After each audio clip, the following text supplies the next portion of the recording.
Welcome in live from the County Seat Sports Grill in downtown Lillington. This is Camel Call Live. We are here every Monday night. We will take a 2-week holiday break and be back with you in January. But I'm really excited about tonight's show. Tonight, it's our alum edition of Campbell Call as we chat with 3 Campbell alums who now work in the Campbell Athletic Department. We will feature our soccer play-by-play man and creative, Zach Berly. Also on tonight's show, former women's basketball standout, winner of the Miss Campbell and the Big South Scholar Athlete of the Year award, now our coordinator of athletics administrations, Lauren McNamara-Clement. But to start off the show, he is a 2004 graduate of Campbell University, coming back to work here in 2015. He is now the Associate Athletics Director for Student Athlete Support. He is Jared Fries. And Jared, you did not graduate from Campbell that long ago, but Campbell Athletics has gone through so many changes. If you could, maybe take some that don't know that era of Campbell Athletics. Take me back to the early 2000s and tell me about Campbell Athletics. Hey, Chris. Thanks for having me. Thanks for saying I didn't graduate too long ago. It was a lot different. I got here in 2001. I was a transfer student. So fall of 2001 was my first semester. And I started working in the athletic department as a student worker. So I went to all the events as a way to make some extra money. And I like sports, so it worked well. It'd probably be easier to say the things that weren't here. Yeah, no doubt, right? Because we were in Carter Gym for all of those indoor activities. So both basketballs, volleyball, wrestling, everything was Carter Gym because that was the biggest venue on campus. The McLeod Athletic Training Center, as well as the locker rooms, offices, everything for the soccer team. Softball were not here. So it was just the field and a little press box and the concession stand up there. We were in the ASUN, and with schools like UCF, Georgia State, I remember Troy, Jacksonville State, FAU, like all of those schools that have transitioned to different places. So we were usually overmatched at the time. No football. So where the football stadium is now was the track, because that was just a field. Where the track is at this point, we didn't have swimming, we didn't have lacrosse, so just a but whole other different than that, environment. everything was the same. No, Totally. it's funny because I say that, and in my head, it rotates around Carter Gym, which we'll get to. But you're right; it's easier to say what we didn't have than what we have as 21 sports now, all in very good venues. And we'll go back to that with Carter Gym. It was the smallest arena in all of Division I basketball. And I tell people to picture it. If you're ever on the Campbell campus, it is now the home of our recreation department. It's a pretty good little rec gym. Mm-hmm.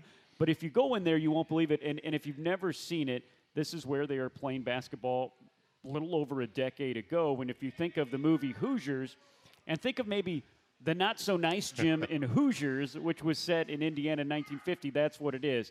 There were some good parts about it, too. Talk about the atmosphere in that little gym. For sure.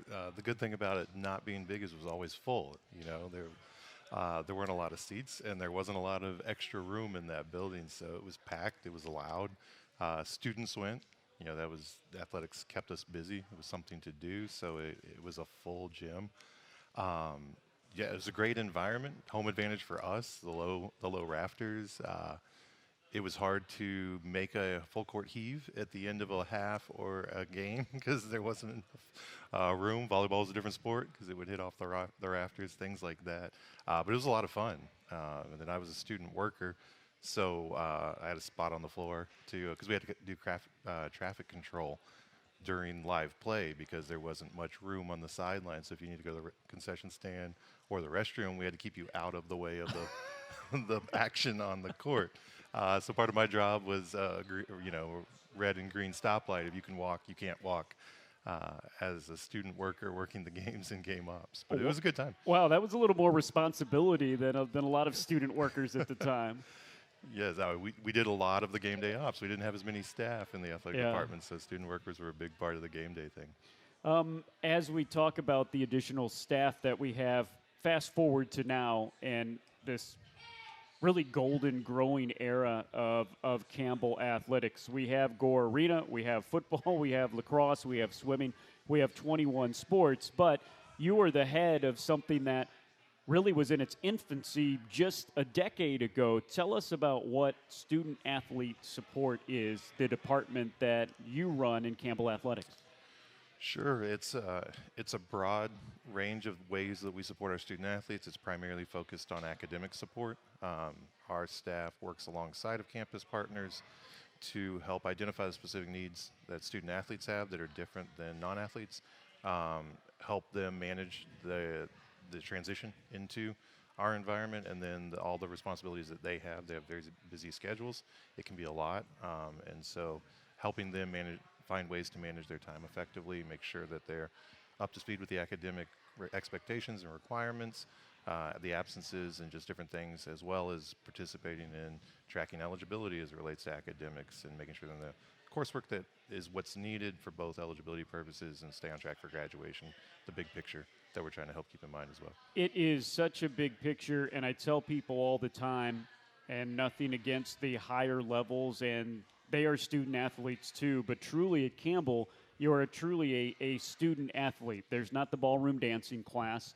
As you put it the other day when we were having a conversation with someone, when you were describing the academic atmosphere and our student athletes, you said, there's nowhere to hide student athletes. There's not some sort of made-up major. Again, I won't name any sort of names for institutions, but there's no made-up major where half of one team goes because they can't cut it anywhere else. So you really have to be a student and an athlete here at Campbell.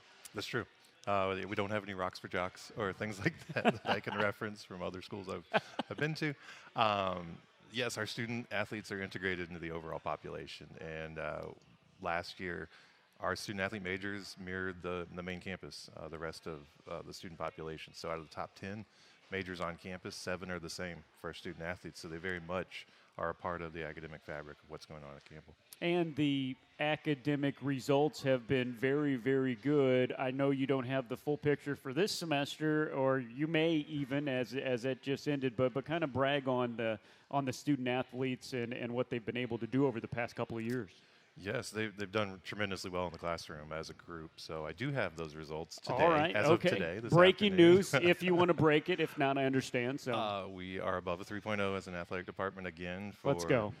This is, 14 out of the last 15 semesters, and we're halfway through year 8 of consecutive years of being above a 3.0 as a total athletic department. I don't have all the breakdown memorized, but as a group, we're above a 3.0. Wow, and you said that's 14 out of the last 15 semesters, Campbell Athletics, and what is the count now? Is it near 500 student athletes? It's right around 500, just a little bit over, I think, right now, this semester. Yeah. Yeah. At times an impossible job. I know you think of something that's been really awesome that you have been a part in developing is a summer bridge program. It's tough if you're just a student, and I don't mean just a student, but going from high school to college is very tough no matter what you have on your plate. When you add in 25 hours of practice and games and road trip and you're a student athlete, it's even tougher, but you have created this program to help, quote unquote, bridge the gap. Yes, so we started a few years ago with a handful of different programs that already had their students coming each summer. We've expanded it where it's available to all sports now, and we're excited about it. It's an entry point for new students to get acclimated to campus so they can come on campus in the second summer session. They can take a course so they can get some academic credit, establish a GPA, but get familiar with the place, the different buildings, what it's like to interact with a college professor, use our online platforms, and then we have our sessions where we're trying to give them a picture of what their upcoming full-time semester is going to look like so they can plan ahead. So it's not so difficult of an adjustment, and they have a better idea of what's coming. So much of your job is coordination, and that's what it seems is the building block for being able to survive and flourish as a student athlete. You got to know what you're doing when, and you got to plan it out a long time ahead, don't you? Yeah, I think that's the biggest thing is managing their time well, because so much is scheduled for them between classes and then practices and all of that. So those places in between what's already been scheduled have to be used well if they're going to be successful. So you can't fly by your seat of your pants. You can't make it day to day. You have to look farther ahead. And they're doing a really good job of that. And then we have a great staff. There's 6 of us doing this who really care about the students and helping them see that picture and helping them get there. And that's 6 full-timers whose sole job is to help with academic student support, which is unheard of when you were in the athletic department as a student worker, right? Yes, there was nobody. I didn't And, know. and that's not a joke. There wasn't anybody There at all. wasn't. We had a graduate assistant who did some study hall check-in and check-out in a building Wow. that's no longer on campus. That was over behind Carter Gym, but there was no full-time person or persons in the department providing academic support at the time. Wow, incredible. You were a student here. You met your wife here. You are raising your family here.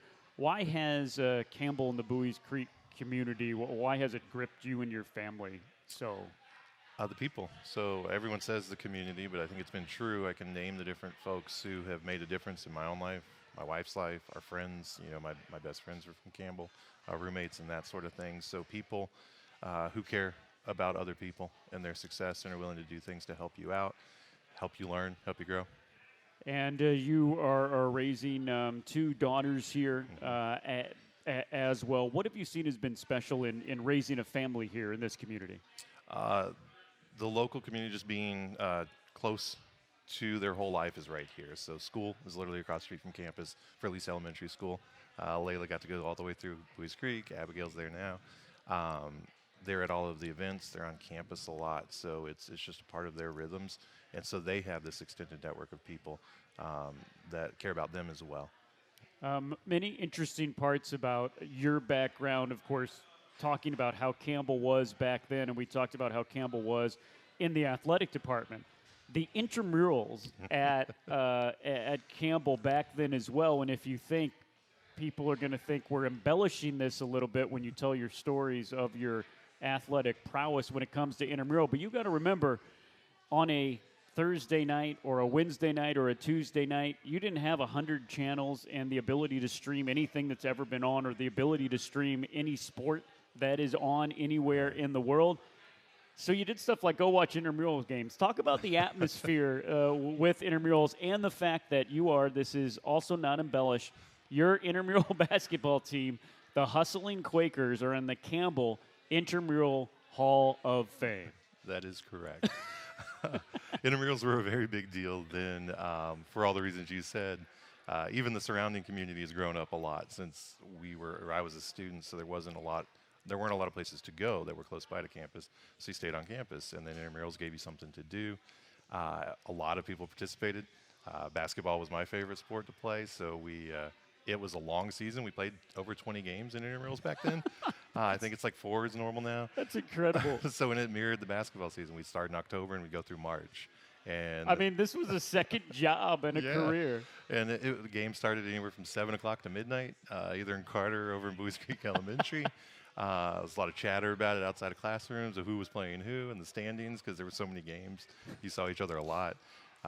And then the championship was a full night event where they would have the CORAC championship, followed by a 3-point contest, followed by the women's championship, followed by a dunk contest, followed by the guys' championship, all in Carter Gym in March. And people would show up because what else were you doing at the time? So there was an all-night event, and they gave away giveaways and things like that. It was a big deal. It was fun. Incredible, those stories back of Campbell Intramurals.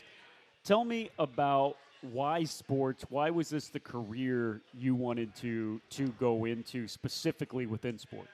Sure. So I didn't know what I wanted to do in college. It took a long wandering path. I transferred to Campbell from another school, a very small school in the Panhandle of Florida where I was an elementary ed major. Decided that wasn't the right fit. Came here. I was a PE teacher ed major. I finished that, got certified, but I didn't know what I wanted to do. And I said I was a student worker. Debbie Richardson gave me an opportunity to work, who was the associate AD in the SWA then. She's exceptional. She's a phenomenal person. I just really loved that work. And so through that experience is when I decided I want to work in athletics, but I specifically wanted to work in college. I just like the environment, I like the rhythm of a college campus. I like the energy of it. It's not corporate sport, and none of that appealed to me. So I knew I wanted to work in sport, but I didn't know what. So I went on to grad school for sport management at the University of Florida, did a lot of the same things, volunteered in the athletic department, but I tutored there some student athletes through an assistantship to make some extra money. To be frank, is why I did it. And that's how I learned of this world. I learned about academic advisors in athletics. We had regular meetings with them to give updates on our students. And that's when I decided I want to do this, because it was the education stuff I liked, but I wanted to work in sports, and I didn't know my fit until I stumbled into this world.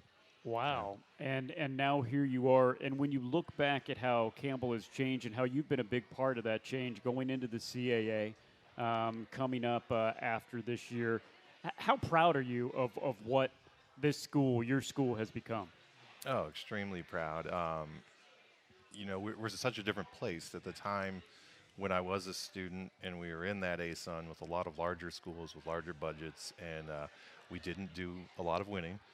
So it was fun, but it wasn't fun necessarily because we were winning in a lot of sports. It was an uphill battle. So we had a fun nickname. People love to talk about Bowie's Creek and Carter Gym, but it wasn't because they were scared of us, kind of thing.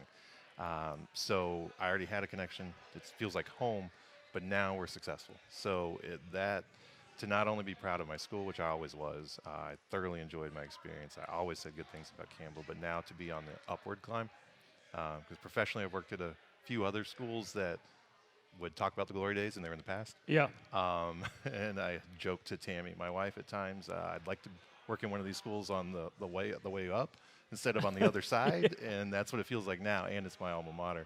So there's a personal connection that's just different besides the professional satisfaction of being in a growing, successful athletic department. And you mentioned your wife, who you met at Campbell University. Yeah, I did, yes. She was a volleyball player here. She's the real athlete in the family. I was an intramural wannabe, and she had actually played real sports. But yes, we met my first year, her second, and started dating the next year, and been together 20 years now since then. And you've both been on a podcast in the last month. So her Tales from the Creek, she goes over a lot of the same things. That's entertaining as well, and this entertaining as well. Jared, thank you for coming by. Thank you, Chris. He's Jared Freese, our Associate Athletics Director for Student Athlete Support. This is our alum edition of Camel Call. Zach Berly coming up in the second half hour, but coming up after the break, we'll get reacquainted with Miss Campbell. That's coming up after this. You're listening to Camel Call Live. We're no etiquette experts, but biting into your McDonald's crispy chicken sandwich and ending up with a whole pickle slice dangling from your mouth isn't impolite. It's human. Ba-da-ba-ba-ba.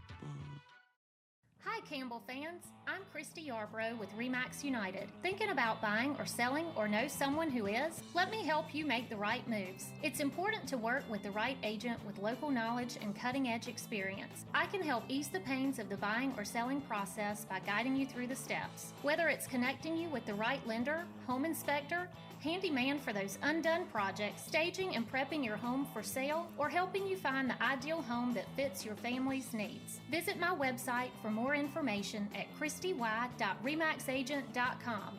Go Camels! Step into a quality home you'll value for a lifetime, perfect for your family at every stage. Mattamy Homes focuses on what you value most, with different designs, styles, and finishes crafted to work within your budget. That's why we're ranked first in quality, value, and customer satisfaction. But we don't just build homes, we create communities with instant appeal and enduring value. See what we're building around Raleigh, places you'll be proud to call home. Visit MattamyHomes.com and see for yourself. Sure, McDonald's breakfast is good. But getting that McDonald's breakfast 2 minutes before it stops being served, that tastes even better.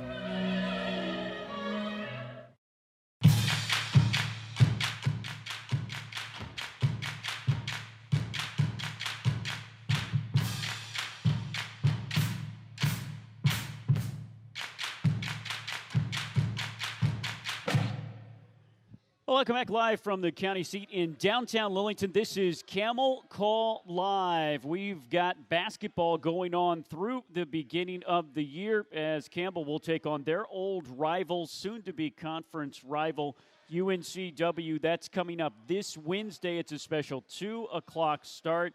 The women's basketball team is in Las Vegas right now. They will play tomorrow and Wednesday as well. You can follow them at Go Camels WBB for tickets to the upcoming game. The women will be home for the first conference game of the year on December 29th at 5 p.m. Make sure you go to gocamels.com or 1-877-GO-HOMPS. We are having fun today at the County Seat Sports Grill in downtown Lillington. It's our alum edition of Camel Call. Coming up a little later, we'll feature our soccer play-by-play man and creative Zach Berly. But right now, she is one of the all-time leaders in blocks at Campbell University. She helped the team win a regular season title back in 2020. That same year, she was the Big South Scholar Athlete of the Year, the first time that has ever happened in the history of Campbell University. She was also Campbell's Student Athlete Advisory Committee president and won the Miss Camel Award at the Cammies that year as well. She is now the coordinator of athletics administration. She is Lauren McNamara-Clement.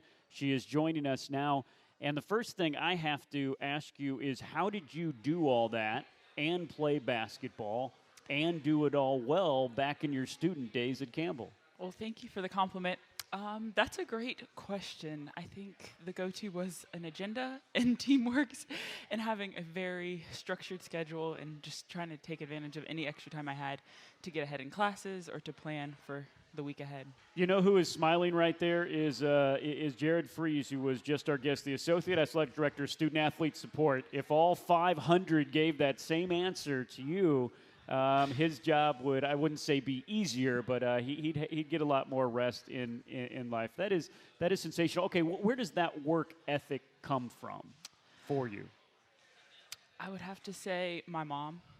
I think from an early age, she just taught me that when you commit to something, you work hard and you put all you have into it. So from an early age, that's what I knew, and I really just enjoyed basketball and all the opportunities that it gave me. So coming to Campbell and getting to work with amazing people and having Jared as my academic advisor for 4 years was definitely a great experience. You came to Campbell at a little bit of a time of transition for the basketball program. Tell me about what drew you to this program and to Bowie's Creek. Well, that's a great question. I can remember the first time ever coming to visit back when Coach Watkins was still coaching and telling my mom in the car I would never go to Campbell. It's just in the middle of nowhere. I could just never see myself going. And to this day, we still joke because look at me now, back working. Yeah. But I think it was the family atmosphere and it was the people that really made it stand out and special. And so all the assistant coaches, head coach Ronnie Fisher, them recruiting me and making me feel like I was wanted and would be able to contribute on and off the court was something that really stood out to me. You came in as Coach Fisher started here, taking over from Wanda Watkins. Wanda, of course, a mentor to many of us and one of the best coaches all time in the women's basketball game. And then Ronnie Fisher comes in and picks up exactly where she left off. You guys are winning trophies. You're at the top of the conference. Talk about playing for Ronnie Fisher. What is that like? I would have to say in 3 words, sweat and serve. That was something that he really relied on. And it was embodied through all of the players, through the coaching staff, through all of the support staff. So it was one of those things where we worked hard for each other, for ourselves, for the program, for the university. And so we always relied on that, going back to, are we sweating and are we serving each other? It's an amazing story with a really heartbreaking ending. Your senior season here was the 2019-2020 season, and of course that 2020 season for all of the spring sports and everything in the NCAA was ended because of the COVID pandemic. Take me back to that year before we get to the heartbreak of March and that team, when you think back of it, that championship-winning team. What was special about them? I would have to say, to this day, I still talk to all of them. Like, really? Some of my best friends, the moments in the locker room, all of that. Like, you remember, yes, the championship, but you remember the people that you did that with, that you accomplished a goal like that with. So, to this day, I still consider them some of my best friends. Amazing. Then, of course, you guys not only won the regular season. That year, whoever won the regular season championship was hosting the tournament for a chance and a trip to the NCAA tournament. And before we were able to start the tournament, which was held at Campbell, you got the news that there would be no Big South tournament. They hadn't told you yet that there wouldn't be an NCAA tournament. Everybody assumed that.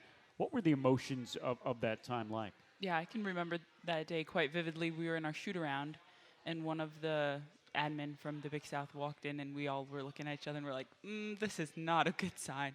And so in that moment, we all went in the locker room. Coach Fisher let us know that the tournament wouldn't be happening, and I think we were all such in shock that we didn't know what to do along with the rest of the world.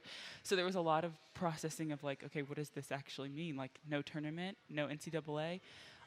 So just having to go through that and be like, well, this is pretty historic. Yeah. But we got through it. We got through it. So. Yeah. Heartbreak as well, because that was a team that could have punched their ticket to the NCAA tournament. I guess sometimes the what could have been with that amazing group. Yeah, definitely. To this day, I still wonder. But like I said, great people and great memories that I have, so carry those with me. You got a great opportunity the year after to continue your education as a grad student. You went to Mercer. You wore a little bit of a different kind of orange, and that team ended up winning a regular season title and going to the NCAA tournament. So a nice bow put on your career. Tell me about that experience there and going all the way. Yeah, so when I was looking to take that COVID fifth year, I wanted an opportunity where I'd be challenged, but one of my requirements, I jokingly say, were to go to a school that was still the colors orange and black. So I did that, but it was a great year. It was short. It went by really quick. Again, some of my greatest friends I consider to this day from those 8 months that I was there, I think. It was a summer, fall, and spring semester. But we won SoCon, and then we headed up to Connecticut and played UConn in the first round. So, again, another way to end a career. Pretty historic. What was that atmosphere like at the NCAA tournament against one of the legendary teams in NCAA basketball over the past 2 decades? Yeah, I tell everybody to be in an environment where women's basketball is so valued and there are so many passionate fans that appreciate women's basketball was probably like one of the greatest experiences I've had during my basketball career. Wow. Yeah. And then after that, you get out in the business world a little bit. Tell me about what you've done postgraduate. Yeah. So this past summer, I was trying to figure out what was next. 2 degrees, not sure.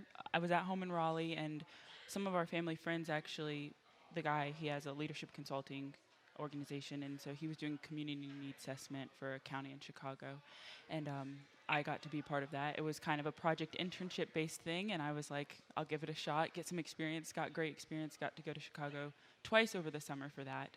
And then I got a call from Dr. Andrew Carter, which led to where I am now.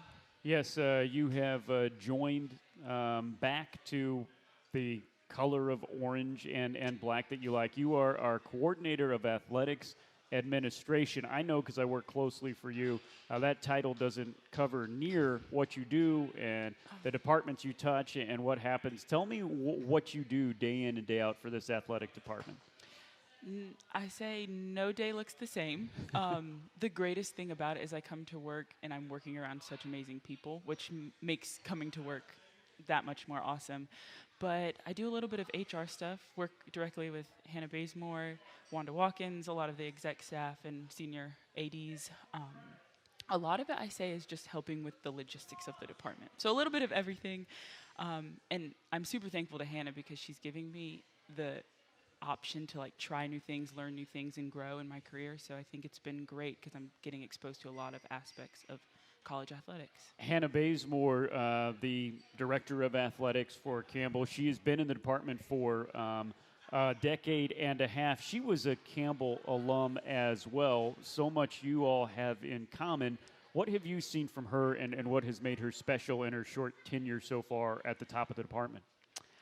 I would have to say hands down her leadership, her ability to be in the community, to be at sporting events, to want to sit down and talk to you, to ask you how your personal life is, to actually care. And so it just shows in her actions truly, and I think that's really neat. And even the way she like goes about things or words things, I'm like, oh, I gotta write that down. I gotta steal that. So just being able to kind of, I guess, see all of her day-to-day actions and learn from that. And then of course across the hall from my office is Wanda Watkins, so it's amazing. Yeah, Wanda Watkins, we talks about. What makes her special in your dealings with her, the legendary basketball coach that's now an administrator? Yeah. So actually, I like to tell people, fun fact, before Coach Watkins retired, she recruited me when I was in high school. So I've got to know her for a long time. Yeah. And if somebody would have ever said that I would work with her, I would have been like, no, there's no way. So I think just that in itself, in the way she advocates for women's sports and how much she's done. One day I was in the car with her, and she was just telling me when she first started coaching and where we are now. And it's amazing to see what an impact she's had, not only at Campbell, but just for women's sports in total. Yeah, such a trailblazer. She won't tell me what she made when she was hired. She has that much pride of that. But when you think back, she was the first scholarship athlete at Campbell, and again, it wasn't that long ago. When you think of people like her, you know, having to go through, she tells a story of taping her own people on the road when she was a head coach in the 80s, just stuff when the equity wasn't there. When you think of where women's sport has come, understanding, as we all do, that there is still a ways to go. But when you think of where women's sports comes, what comes into your mind? I think it's truly people like her. It's people that made those sacrifices and had to fight for and maybe not have what they needed day in and day out. But for us to have exactly what we need, and even look at the women's basketball program and all of the great things that have happened, the new locker room updates, the trips. When I was a sophomore, went to the Dominican Republic to go play basketball and do mission work. So it's all of those opportunities that now we're getting because of people like her. Amazing, amazing stuff. You were recruited by Campbell, said you'd never come. Then you came, had an unbelievable 4-year career, both on the court and off. Now that you've had time away from being a student and are in the athletic department working now, what makes this place special to you still? Goes back to the people. And I know that cliche, I keep saying that, but truly coming to work and being around such amazing people and knowing that I have an impact on the people here, and just trying to, as Hannah says, one of my favorite lines of hers is to move the needle forward and just keep doing that for current student athletes, future student athletes, and coaches and staff within the department. Well, Lauren, just like you did as a student athlete, you're doing a fantastic job. Thank you so much for taking time out and coming here, and thank you for all you do for us. No problem. She is one of the best. Also, we didn't even get to it. Cammie's Miss Campbell. She is Lauren McNamara-Clement. And we'll be back after the break. Another alum. We're going to talk a whole bunch of soccer with Zach Berly. That's coming up after this on Camel Call Live. Step into a quality home you'll value for a lifetime. Perfect for your family at every stage. Mattamy Homes focuses on what you value most, with different designs, styles, and finishes crafted to work within your budget. That's why we're ranked first in quality, value, and customer satisfaction. But we don't just build homes, we create communities with instant appeal and enduring value. See what we're building around Raleigh, places you'll be proud to call home. Visit MattamyHomes.com and see for yourself. Since 2019, the Fighting Camel Club has funded championship-level facility projects such as the Eakes Athletics Complex renovation for Campbell Soccer and a new strength and conditioning space inside Gore Arena. This fall, your Fighting Camel Club donations will fund a new sports medicine facility, a new locker room for women's basketball, and a new digital media lab for athletes to work on their personal brands. Providing championship resources for Campbell student athletes. That's the mission of the Fighting Camel Club. For more information, go to GoCamels.com and click on the Give button. Planning a tailgate? Then it's Bow time. Bojangles has everything you need for the perfect tailgate, no matter how many fans you're trying to feed. There's the original tailgate, the super tailgate, and for a really big crowd, the jumbo tailgate special. And if you like your chicken off the bone, choose the Supreme's tailgate special that includes 12 perfectly seasoned tenderloin fillets. So grab the tickets, get that Bojangles tailgate special, and go. It's Bow time.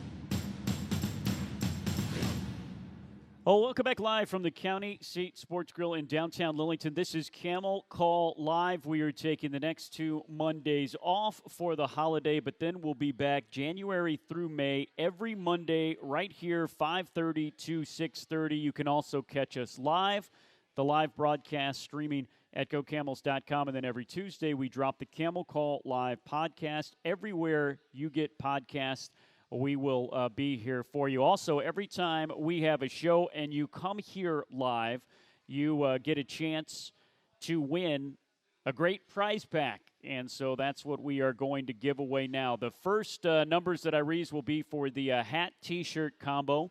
And that winner is 625-759. 625-759. 625-759. All right, we're gonna roll it over into a super prize pack. 4 tickets to an upcoming men's or women's basketball game and a T-shirt and a hat to 625-718. 625-718. 625-718. One more number here, 625-757. 625-757. And 625-760.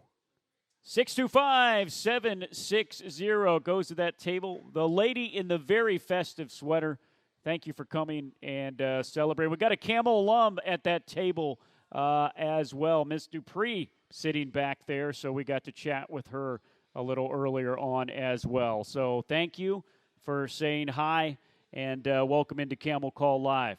Without further ado, sitting patiently to my left, he did not win a prize tonight, but he is one of our favorites. You've heard him here on this show, and you hear him on all of the men's and women's soccer ESPN broadcasts. Plus, this year, he has called many games at the professional level of soccer. We'll talk about that and many other things with our good friend and alum, Zach Berly. And, Zach, first of all, take me back to you as a Campbell student. It wasn't that long ago, but how you got involved with the Campbell soccer broadcast. Yeah, well, first I want to say pleasure to be here. I'm glad to be the least athletic guest ever to feature on this podcast, one of the very few athletes. So, it was, I've grown up in the area, and I wanted to get into broadcasting, and there was members of the staff, yourself included, who said, hey, soccer is an area where we have some openings if you want to try it out. And it was like, you're not going to pass that up. I mean, Division I soccer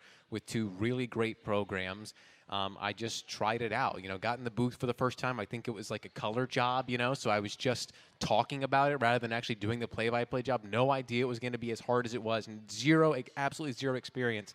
But it was an amazing time. It sounded awful. I still cringe thinking that there exists some recording of it. But thankfully, yourself and others along the way kind of helped guide me from that very low floor up to where I am today, which is better. Maybe not the best, but still better. Okay, all right. You're beating yourself up way too much. One of the many things about you is that you are very humble. The thing that I remember, I'll tell my version of that story.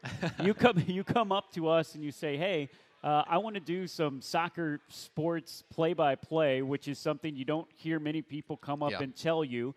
And then we put you on air for a couple of practice games. I think it was in the spring. And I get back the recording, and I'm like, oh, my goodness, this guy could be on the air right now. Now, maybe that says something about my sports broadcasting when it comes to soccer and where I thought that level was. But to come in with such knowledge of the game on a game that is, as we've seen, and we'll talk about, really growing in popularity in America. But where did your soccer knowledge base come from? Because quite frankly, that's what was so impressive about you early on, your knowledge of the game and your terminology. Yeah, I was not a sports kid growing up. Not at all. I was a history nerd. I loved to read. I spent most of my time in bookstores, not at sports fields. So I was not at all. It wasn't until I got into high school that just going to a small school like I did, I started to get involved with other speaking opportunities that I did. I like to talk, which helps with the play-by-play stuff. So I started off doing a little bit of that, and then it became, well, how about you do the lineups at our sporting events? So I started doing that, and it kind of grew, and eventually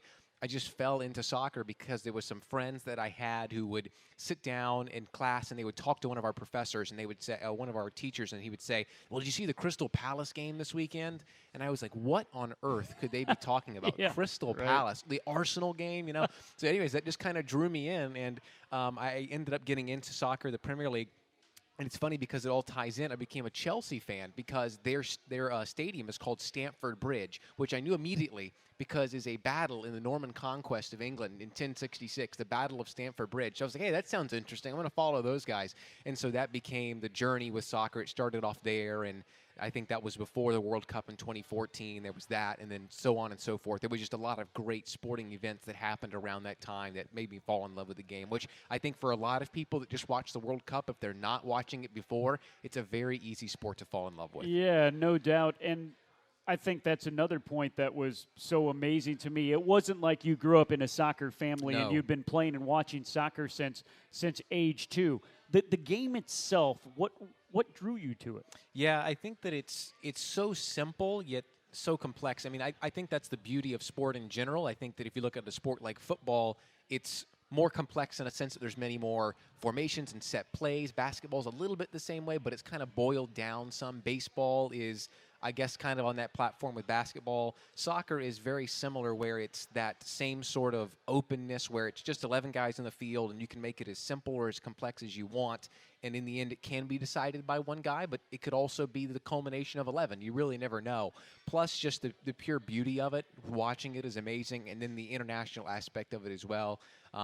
My family, we traveled to visit them in Germany, so I went to there, and there's such a big passion for it in Europe as well. And you just get to touch so many areas of the world and meet so many different people and so many different languages. And I think sport does that in general, and soccer is not unique in that sense, but it is amazing just to get a little touch of that, like you saw at the World Cup, just to open up your eyes to how different the game is in a language, how it sounds very different, but in the end, we're talking about the same thing. Yeah. We're crying over the same events. We're jumping with joy because someone that we both know watching on TV has done something amazing, and that uniting force, I think, was just so attractive watching it originally. Oh, we could spend a whole episode of a podcast talking about the championship game that happened yesterday. We'll touch on that. But that game aside, what impressed you or didn't impress you, I guess your overall takeaways from this World Cup?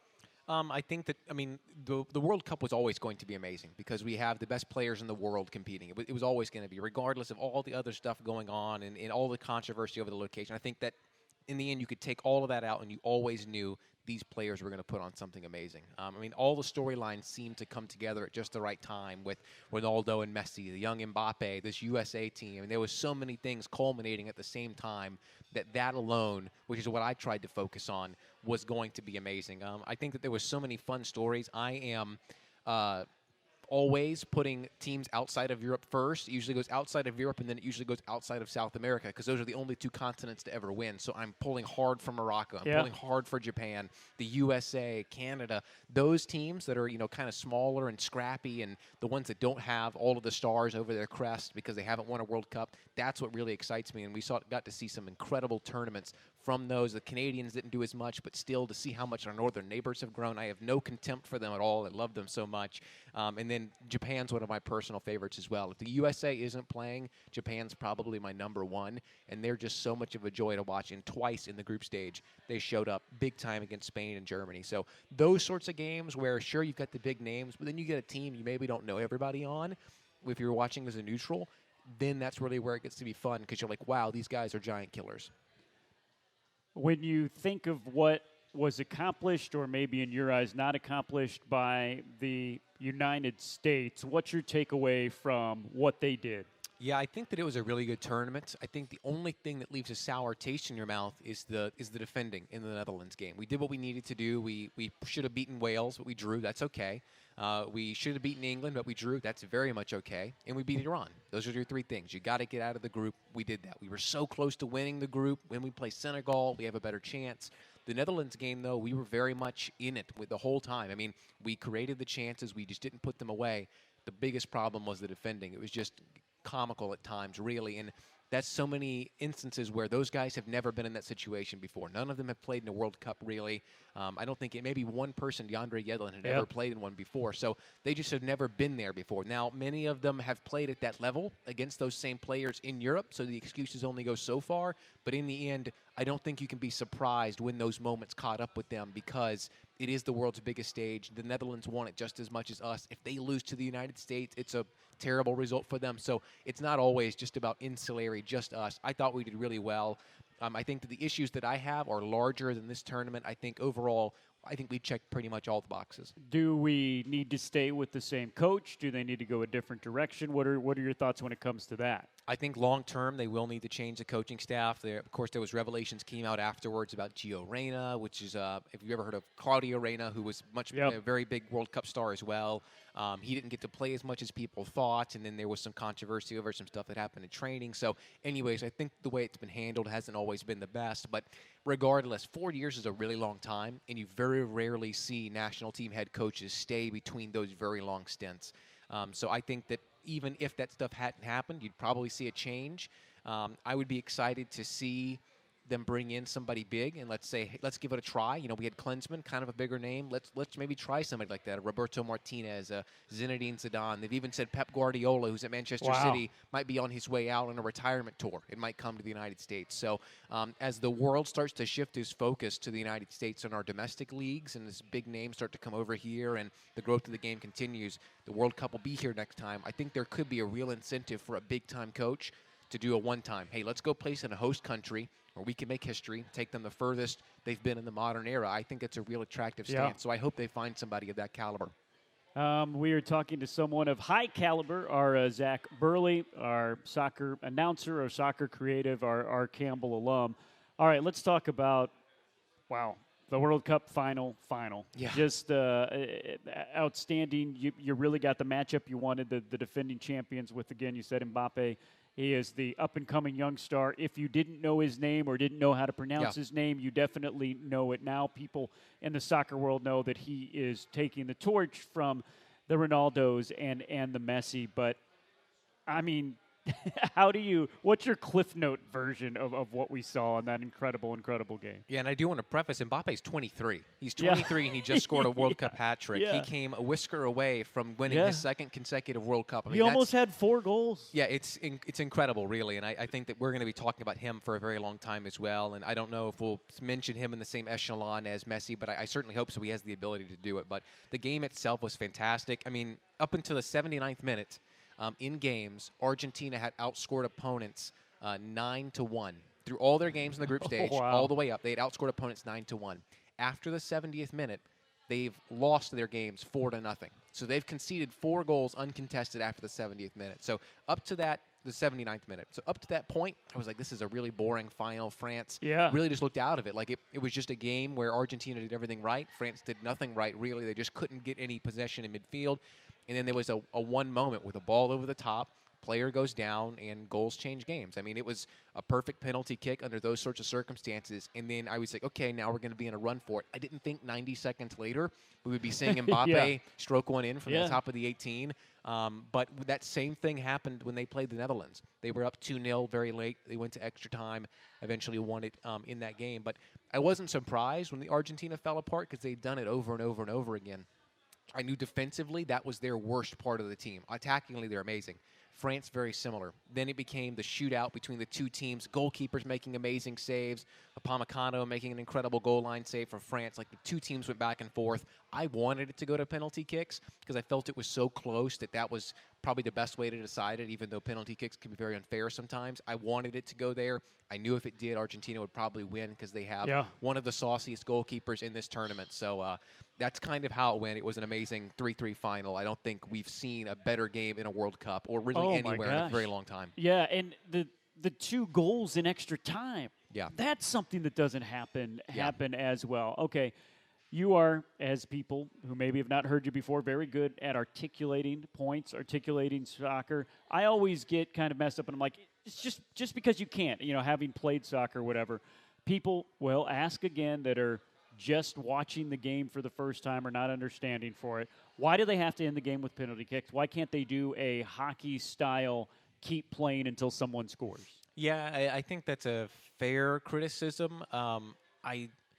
I guess the way I look at it is a very difficult sport to play, whereas in hockey you play maybe 20 minutes a game, 40 minutes a game, whatever, same way as basketball. Right. Very strenuous, but you sub in and out. With soccer, almost all the players, all but 5 now, are going to play the full length of the game, which is incredibly tough on their legs. So the longer and longer you go, I think it just becomes difficult where the quality of play will go down. The longer and longer you play, eventually people are going to stop running as hard. Yes. They're going to stop. They just can't. They don't got it in them anymore. So I think that the way it's set up is right. I think that penalty kicks sometimes are very unfair. They're like a little mini game. They're not just a dice roll sometimes. They really are is skill involved in it. As you saw from the Argentina goalkeeper, from the Croatian goalkeeper, from the Moroccan goalkeeper, all tournament long, it is skillful. It's not just let's kick the ball, see what happens. If you watch Mbappe and Messi, both of them are guys that don't just pick and kick. They wait, they watch for the goalkeeper to go, and they kick it the other way. I mean, there's immense skill in it. So I think the way it's set up sometimes can be like, well, it's unfair. You know, it's not the best way to do it. But honestly, I really think it is. Penalty kicks are difficult, but I think the best way to resolve the game when it's gone on that long. No doubt. All right, we'll shift back to domestically here, and you have been a part of the Campbell soccer broadcasting team and have really been along for these rises and these runs of both the men's and women's program.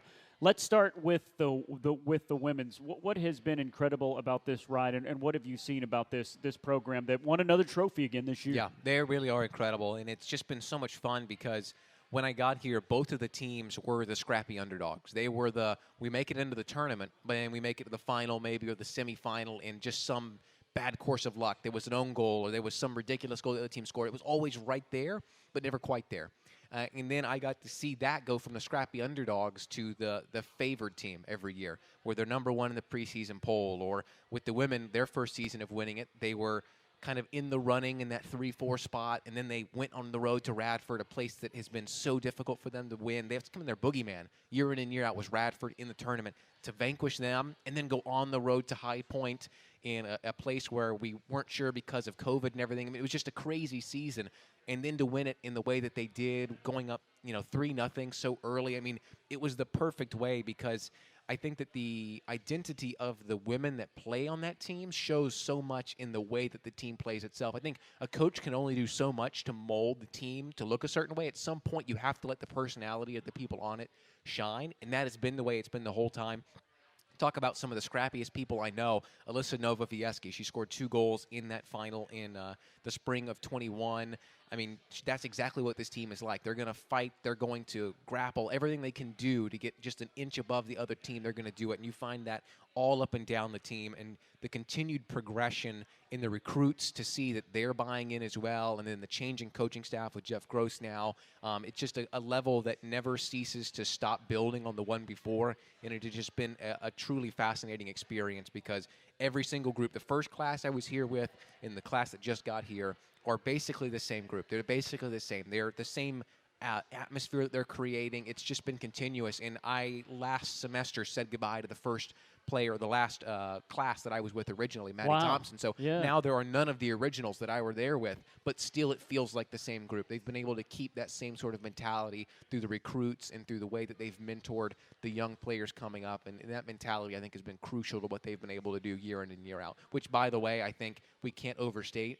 Just remember, a year ago, they were hosting Iowa in the opening round of the NCAA tournament. I mean, that is truly remarkable, something that has never happened at that level, sort of thing in Campbell soccer history, and who knows if it ever will again. That was truly remarkable and something that I and the people there will never forget. Yeah, and you were announcing those games. Over on the men's side, the men have been dominant isn't even an appropriate adjective when you talk about what they have done. The fact that they were in the national top 25 for a time this year. They are dominant at home, and they have a couple of guys that they feel could get drafted in the MLS Super Draft coming up this week, including someone that could get drafted in the first round. So they're not only winning, they're attracting and developing players who are going to play professionally. Yeah, and that big credit goes to Dustin Fonder and his staff because he really is a true professional, a guy who gets it right on the field, a guy who gets it right in all the trips that they do and the recruiting talks that they have, because he came into this program and instantly, I mean, it was a good program before, but I mean, where they're at now is amongst the upper echelon of mid-majors alone, much less talking about Power 5 schools as well. I mean, this team could slot into Power 5s and do itself justice. So a lot of credit goes to him.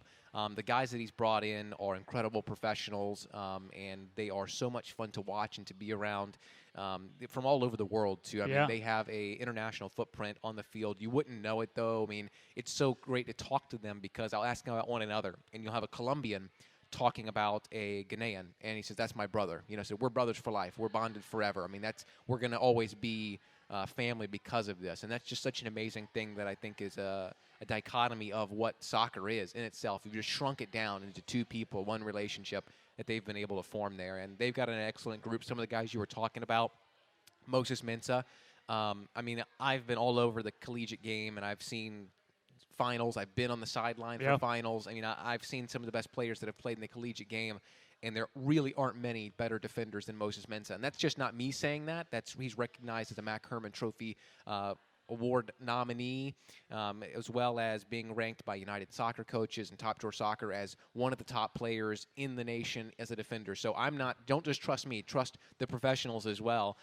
He really is amazing. And when we talk about the draft, I mean, I have no clue because I'm not talking to GMs, but I will say that being very familiar with the MLS and then USL, which is right below it, I think that there are already teams that could use him. He's a left back, a defender. It's a crucial area.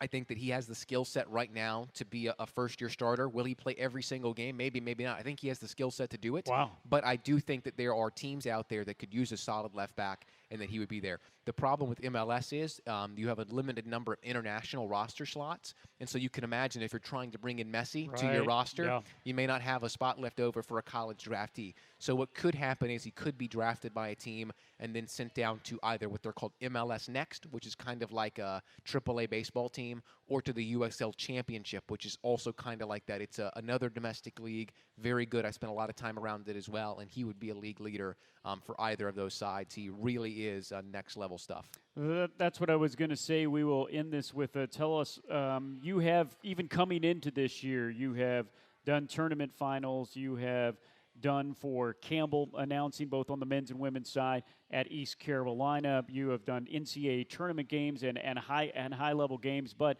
you got into the professional ranks this year. Tell us a little bit about what you did and the setup for it, which is equally as unique.